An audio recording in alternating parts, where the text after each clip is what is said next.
La epilepsia es un trastorno del sistema nervioso central, en la que la actividad cerebral normal se altera, provocando convulsiones o periodos de comportamiento y sensaciones inusuales y a veces pérdida de la conciencia.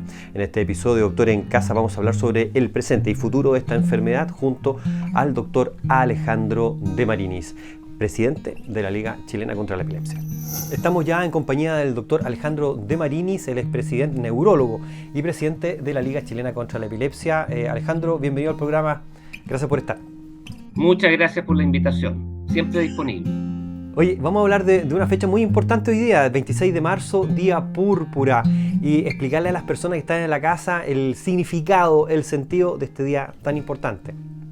Bueno, el Día Púrpura nace como iniciativa de una paciente, una persona con epilepsia, una adolescente, que se llamaba Cassidy Morgan, en que ella vive, ¿no es cierto?, los problemas de discriminación y acceso a un buen diagnóstico de las personas con epilepsia, y representa a ella entonces la organización de los pacientes, que después se da en distintos ámbitos y en distintas organizaciones, para echar abajo el estigma y la discriminación que permanecen a pesar de que los conocimientos actuales demuestran que esto no se justifica.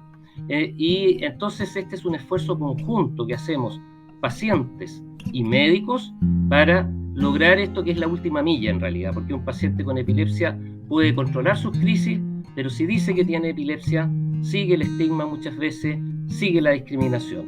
Y es como tiene que hacerse la medicina hoy, mano a mano, pacientes con personal de la salud. Muchas veces estos estigmas, este trato no sé, inadecuado, parte por muchos mitos y por desconocimiento, por ignorancia básicamente. Y aquí hay un rol de los medios de comunicación, de los médicos, nosotros profesionales de salud, de informar, de educar permanentemente en este sentido. Y me gustaría, tú que eres un hombre que está muy inserto en esta área, con una gran experiencia clínica, que nos pudieras contar un poco de esta experiencia y de sacar estos mitos, ¿no es cierto?, que lamentablemente perjudican a nuestros pacientes. Por supuesto. Mira, la palabra estigma significa marca. Y entonces, que era como se marcaban los esclavos en el tiempo del Imperio Romano. Y como buena marca, queda ahí muchas veces a pesar de la educación. Y por eso es que es importante que la comunidad participe. Y la verdad es que esto parte desde el mismo paciente, cuando le dan el diagnóstico, que piensa que, por ejemplo, la epilepsia es una enfermedad mental, que no lo es. Hasta hace muy poco tiempo, cuando yo me formé, se hablaba de una personalidad epiléptica. No existe tal cosa. Después se estudió y no hay tal cosa. Y todavía hay médicos incluso que piensan eso. Las personas con epilepsia pueden tener todo tipo de personalidades. Lo que pasa es que la epilepsia es un síntoma, igual que la fiebre. Entonces, hay muchas enfermedades que pueden producir las crisis de epilepsia, más de 250. Algunas de estas enfermedades tienen algún daño cerebral. Y este daño cerebral es el que puede estar asociado, por ejemplo, a un comportamiento distinto, pero no la epilepsia. La mayoría no tiene ninguna enfermedad mental ni ninguna personalidad anormal. Eso es lo primero.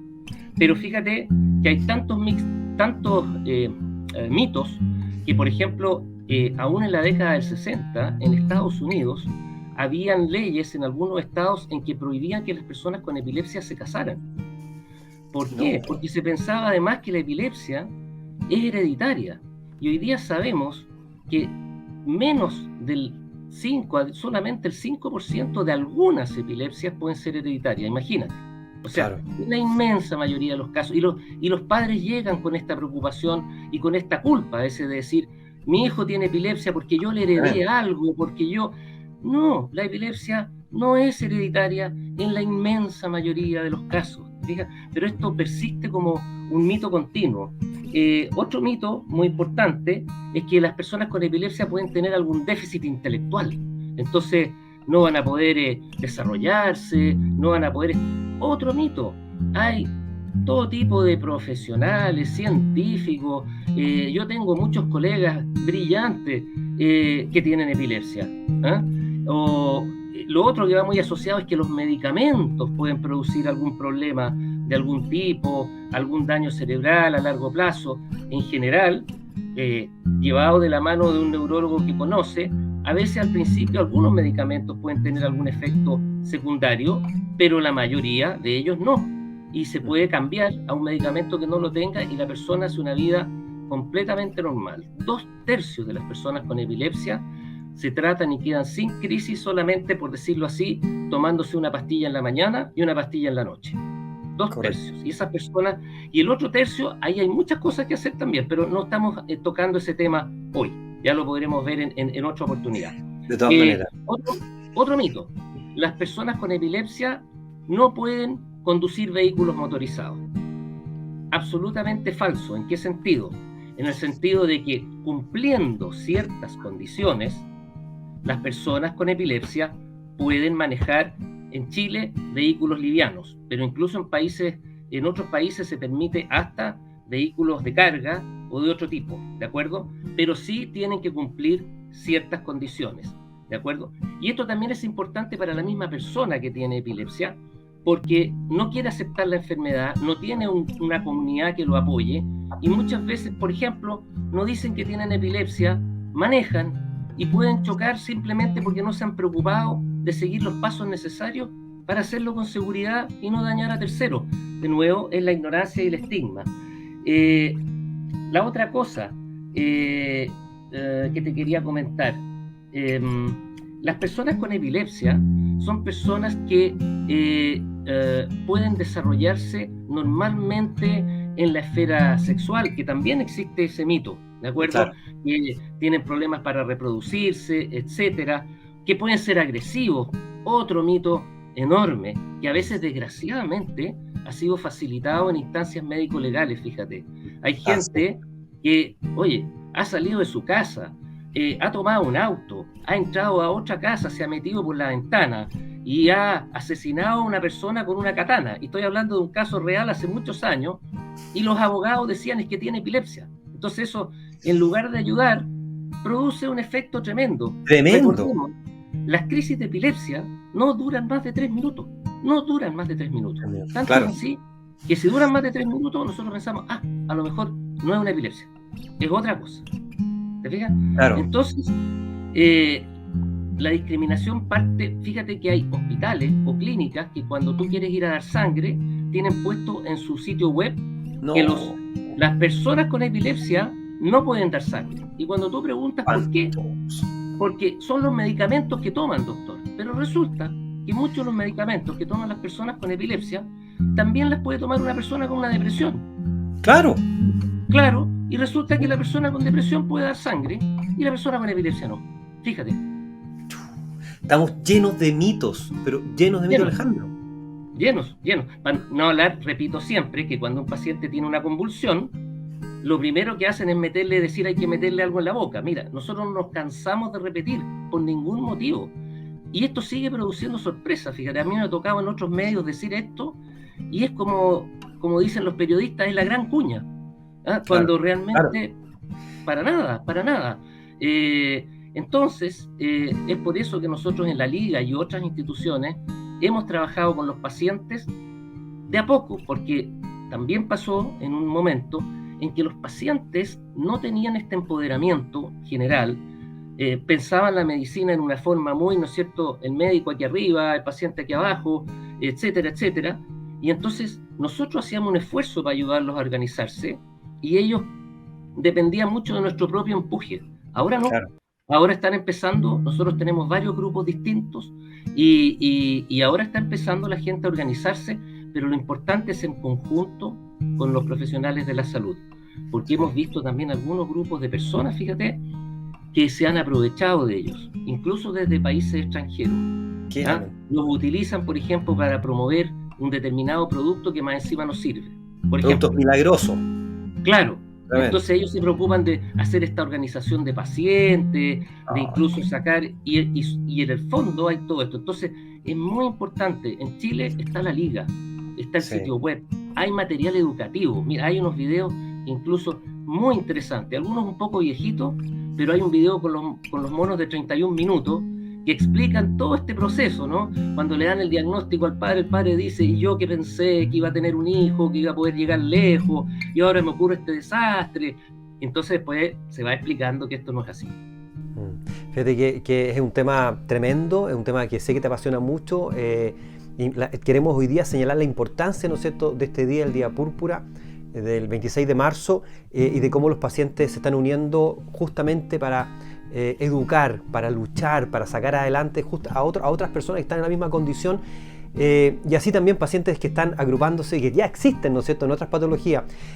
No quiero tener este espacio sin hacer otro énfasis que es importante: la educación de los pacientes, claramente, pero también qué pasa con el diagnóstico, Alejandro. Tenemos que reforzar esto en las universidades. ¿Qué está pasando con la pesquisa de pacientes con epilepsia? Absolutamente. Nosotros trabajamos ahora desde formar a los alumnos de medicina para adelante, porque la epilepsia tiene un problema. Puede ser una enfermedad de muy fácil diagnóstico, pero a veces el diagnóstico puede ser muy difícil, incluso para un neurólogo, incluso para un neurólogo experto en epilepsia, que se llaman epileptólogos, como lo soy yo, por ejemplo. Correcto. Entonces, ¿cuál es el problema? Que la mayor parte de los pacientes con epilepsia, ya sea en el sistema público o privado, se ven por primera vez con profesionales que no son especialistas en diagnosticar epilepsia. Y muchas personas con epilepsia, muchos pacientes se diagnostican como epilepsia y no tienen epilepsia, y al revés. Muchas personas tienen crisis que los médicos no identifican como epilepsia, y aquí hago una pequeña detención. Solo el 11%, fíjate, el 11% de los pacientes con epilepsia tienen convulsiones. Y la gente cuando piensa en epilepsia, piensa en convulsiones. Claro. En cambio, la mayor cantidad de las crisis, y si entran al sitio de la Liga lo van a ver, consisten más que nada en pérdidas de contacto con el medio. Es como si yo estoy hablando y me quedo así de repente, y no me contacto, y hago algunos movimientos extraños. La mayor parte de las crisis son eso. Ahora, igual son un problema, porque si tú pierdes el contacto con el medio, ciertamente eso limita tu vida, ¿no es cierto?, en forma importante. Entonces, ¿qué es lo que pasa? No es como, por ejemplo, si tú vas a pesquisar la presión alta en la población, que basta con medir la presión, es un parámetro alta, y inmediatamente empieza un proceso. Entonces, el tema de educación de los profesionales de la salud, partiendo por los profesionales de la salud, y la inclusión en la comunidad es clave, fíjate, clave. ¿Y qué es lo que pasa? Que una persona puede quedar súper bien tratada de sus crisis, no tener crisis, pero si uno no aborda estos aspectos psicosociales y de estigma, es como que corriste todo y en la última milla no llegaste, y no llegaste a la maratón, después de todo el esfuerzo que se hizo. Por eso es tan importante. Así es. Quiero agradecer, Alejandro, tu presencia hoy día en el programa. Muchísimas gracias por estar. La invitación es hoy día y para siempre, usted lo sabe, para la Liga Chilena, para que participe directamente en nuestro programa. Queremos ser un vehículo, queremos ser una plataforma de comunicación para todo el público que nos sigue, para todo lo que significa televisión, radio y redes sociales, que estamos llegando hoy día cada vez con más gente, para que ustedes puedan comunicar directamente, y así también la comunidad de pacientes. Por supuesto, la comunidad de pacientes tiene su espacio también en nuestro programa para comunicar. Quiero recordar la página web. Sí, es www.ligaepilepsia.cl, y solo una pequeña cosa. La semana pasada iluminamos una serie de edificios importantes a lo largo de todo Chile, todas las municipalidades, el municipal, el Bellas Artes, todos iluminados de color púrpura el viernes en la noche. Qué bueno, buenísimo. Gran campaña, gran organización, y hay que seguirla potenciando. Muchísimas gracias por estar hoy día con nosotros, y usted sabe que está invitado, además de todo lo que quiera hacer durante el año con nosotros, estimado doctor, para el Día Internacional, que es el 10 de febrero. Estamos bien conectados, ¿no es cierto? Así es. Muchísimas gracias, y voy a cobrar la palabra. Cóbrela nomás. Ningún problema. Un abrazo, buena jornada, gracias. Lo mismo, gracias. Gran trabajo realiza la Liga Chilena contra la Epilepsia, brindando apoyo a quienes padecen de esta enfermedad. Si necesita ponerse en contacto con ellos, lo puede hacer a www.ligaepilepsia.cl. Vamos a hacer una pausa y volvemos junto a ustedes con más Doctor en Casa.